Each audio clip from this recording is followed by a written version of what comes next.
ఒకటి నడుస్తుంది. పరిస్థితి ఏంటి? ఫ్రీ బస్ పరిస్థితి ఫ్రీ పరిస్థితి పర్వాలేదు నడుస్తుంది. ఆ, వాళ్ళ ఛార్జ్ మొగోళ్ళ మీద ఇస్తున్నాడు. ఆ, బస్ ఛార్జీలు పెంచిండు. ఆ. అది బస్సులో ఎక్కేటటువంటి ఆ, మహిళల పరిస్థితి ఆ, ఇక చెప్పొద్దు. ఇక మామూలుగా ఎక్స్ప్రెస్ లకు అయితే ఛాయిస్ లేదు. ఇక అన్ని లగ్జరీలు వాటి మీదనే ఆ డబుల్ ఛార్జ్ మొగోళ్ళు దాంట్లో వచ్చి డబుల్ ఛార్జీలు ఇస్తున్నాడు. ఇంట్లో ఆడపిల్లలకి స్కూటీలు అది అవి ఏమి ఇయ్యలేదండి. అవన్నీ ఏమి ఇయ్యలేదు. ఇప్పుడు డబుల్ బెడ్రూమ్ ఆ కేసీఆర్ కూడా మాకు ఇంత ముందు ఇస్తా అని ఏమి ఇయ్యలేదు. ఈయన కూడా ఏమి ఇయ్యలే. ఇంకా కళ్యాణ లక్ష్మి సంగతి ఏంటి? కళ్యాణ లక్ష్మి ఒకటి ఇస్తున్నాడు. కళ్యాణ లక్ష్మి అందరికంటే మాకు కూడా వచ్చినాయి. ఆ, కాకపోతే ఆ పాత పద్ధతిలోనే ఇచ్చిండు. అంతేగాని మళ్ళీ తులం బంగారం అలాంటిది అయితే ఏమి ఇయ్యలే. ప్రస్తుతానికి అయితే యథావిధిగానే నడుస్తుంది. పాత పద్ధతి నడుస్తున్నది. కొత్తగా ఏమైనా ఇచ్చింది ఏం లేదు. పెన్షన్ పెన్షన్ కూడా పెంచింది ఏది లేదు.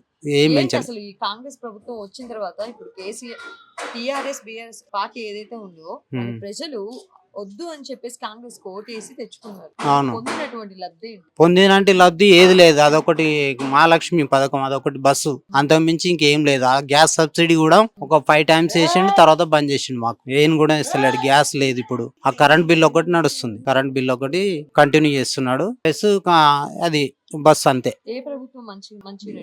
మంచిగా నడిచింది అంటే గత ప్రభుత్వం అన్ని హామీలు కొన్ని ఇచ్చింది, నెరవేర్చింది. ఇదైతే ఇంకా అట్లనే సగం సగం ఉన్నది. మరి మంచిగా చేసిన కేసీఆర్ ప్రభుత్వాన్ని దించేసి కాంగ్రెస్ ప్రభుత్వానికి, రేవంత్ రెడ్డి ప్రభుత్వానికి ప్రజలు ఎన్నుకోవడం గల కారణం అంటే మార్పు కోరుకున్నారు. చూద్దాం, ఈయన కూడా ఒక అవకాశం ఇచ్చి చూద్దాం అని ఇచ్చిర్రు. దాన్ని ఈయన సద్వినియోగం చేసుకుంటలేడు. కాబట్టి నెక్స్ట్ టైం మళ్ళీ ఎలక్షన్ లో డౌట్ నెక్స్ట్ టైం ఏ పార్టీ రావచ్చు అనేది ఏం లేదు. ఇంకా అప్పుడు చెప్పలేము. ఇంకా ఒకవైపు బీజేపీకి ఏమన్నా బీజేపీకి ఛాయిస్ ఉంది.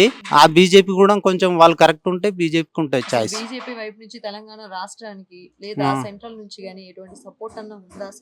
ఉంటది. సపోర్ట్ లేని ఎందుకు? సపోర్ట్ ఉంటే వేస్తారు, సపోర్ట్ లేకుంటే ఇయ్యరు. తెచ్చుకోలేకపోతున్నారు నిధులు వాళ్ళు కూడా తెచ్చుకోలేకపోతున్నారు. ఇక్కడ ఉన్న వాళ్ళు కరెక్ట్ చేస్తే నిధులు అవన్నీ కరెక్ట్ తెచ్చుకుంటే బీజేపీ కూడా అవకాశం ఉంటది. కొంతమేరకు ఆంధ్రప్రదేశ్ రాష్ట్రానికి బీజేపీ వైపు నుంచి ఎంతో కొంత సపోర్ట్ నడుస్తుంది. అక్కడ బానే ఉంది, చేసుకోగలుగుతాను.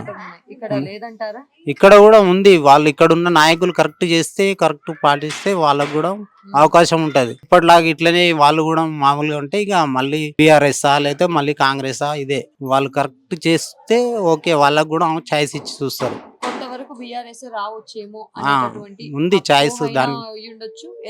ఎంతో కొంత పర్సెంటేజ్ అనేది ఎక్కువగా ఉంది. దానికే ఉంది ఛాయిస్. ఇంకా దాన్ని వీళ్ళు బీజేపీ వాళ్ళు ఎట్లా మలుచుకుంటారో వాళ్ళ ఇష్టం. వాళ్ళు మేము ఇంకా అది మా ఓటు మా ఇష్టం. అప్పుడు తర్వాత అది ఇప్పుడు చెప్పలేం కదా. అప్పుడు పొజిషన్ ఇప్పటి వరకు అయితే కొంతవరకు మీకు టీఆర్ఎస్ కే నమ్మకం ఉంది. అంటే గత ప్రభుత్వం చేసినవి నెరవేర్చింది, హామీలు నెరవేర్చింది కాబట్టి అది బెటర్. ఇప్పుడు వీళ్ళు కరెక్ట్ చేస్తలేరు కాబట్టి వీళ్ళ గురించి ఇది ఇంకా వీళ్ళు డబుల్ బెడ్రూమ్ ఇస్తా అన్నారు, ఇవ్వలేదు.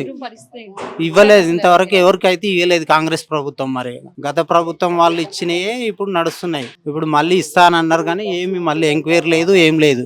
మాకు కూడా ఎంక్వైరీ చేసిపోయారు కానీ ఏం రాలేదు. ఇక్కడ స్థానికంగా మేము తెలంగాణ స్థానికులము. ఇక్కడ 20 ఏళ్ల నుండి కిరాయి ఉంటున్నా కానీ నాకు ఇంతవరకు డబుల్ బెడ్రూమ్ రాలే, ఏం రాలే. ఎవరెవరికో ఇచ్చిర్రు అక్కడ బయట రాష్ట్రాల వాళ్ళకి ఇచ్చిర్రు కానీ చేసినాం. 2016లోనే చేసినాం. ఎంక్వైరీ కూడా వచ్చిండ్రు కానీ రాలేదు.